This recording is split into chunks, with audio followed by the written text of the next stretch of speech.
ဂျင်းနေမှာ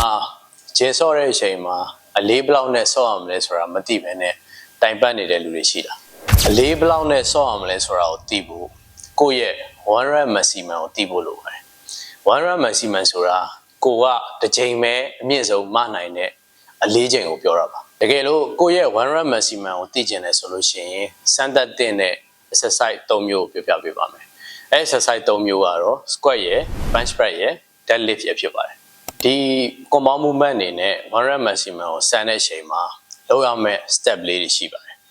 ပထမအဆုံးကိုကိုတို့က form မှန်မှန်လေးနဲ့ light weight ကိုပေါ့နော် form မှန်အောင်လုပ်ပြီးတော့အရင်ဆုံး10ချိန်လောက်ထိကိုအရင်ဆော့ကြည့်ပါ2ချိန်ကနေ10ချိန်တောတွင်းကိုဆော့ကြည့်ပါနော်တကယ်လို့ကိုက2ချိန်ကနေ10ချိန်တောတွင်းအလေးနိုင်သွားပြီဆိုလို့ရှိရင်အလေးကိုထပ်တိုးပြီးတော့1ချိန်ကနေ9ချိန်ဒါမှမဟုတ်4ချိန်တောတွင်းကိုအလေးဘလောက်နဲ့နိုင်လဲဆိုတာကိုမှတ်ထားပေးပါမှတ်ထားပေးပြီးသွားရင်ဒီ formula လေးနဲ့ကိုတွက်ကြည့်ပါဒီဟာက1 rep maximum ကိုတွက်လို့ရတဲ့ formula 3ခုကိုကျွန်တော်ဒီထဲမှာထည့်ပေးပါမယ်1 rep maximum ကို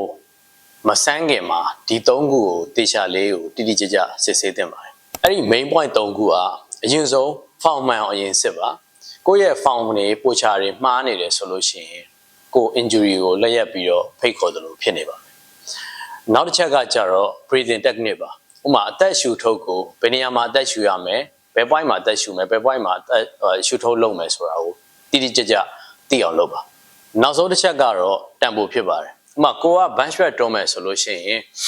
အောက်မှာအသက်ရှူပြီးတော့အပေါ်ကိုတွန်းတယ်ပေါ့နော်အပေါ်မှာမှုတ်ထုတ်တယ်ဆိုတော့အစင်းကိုကိုတို့က1နဲ့ဆင်းတယ်ဆိုလို့ရှိရင်အပေါ်ကိုပြန်တက်တယ်လို့ရှိလဲရှင်လဲ1နဲ့ပြန်တက်တာရှိရယ်ဥပမာကိုကအစင်းကို1 2နဲ့ဆင်းတယ်အပေါ်ပြန်တက်ရင်1 2နဲ့တက်တယ်ပြီးသွားလို့ရှိရင်အစင်းကို3 2 1နဲ့ဆင်းတယ်အပေါ်ပြန်တက်ရင်1နဲ့ပြန်တက်တာရှိရယ်ပေါ့နော်ဆိုတော့သူ့ရဲ့တန်ဖိုးကိုတေချာလေးကိုကသတ်မှတ်ပြီးတော့ဆော့ပေးဖို့လိုတယ်ဒီ training technique လေးတွေကိုတေချာတိတိကျကျနားလည်သွားပြီဆိုလို့ရှိရင်ကိုယ့်ရဲ့ hypertrophy အတွက်ကိုပဲဖြစ်ဖြစ်progressive overload လုပ်ချင်တဲ့လူတွေအတွက်ပဲဖြစ်ဖြစ်1 rep maximum ကိုတေချာလေးစမ်းသပ်လို့ရမယ်လို့ပြောလင်းပါတယ်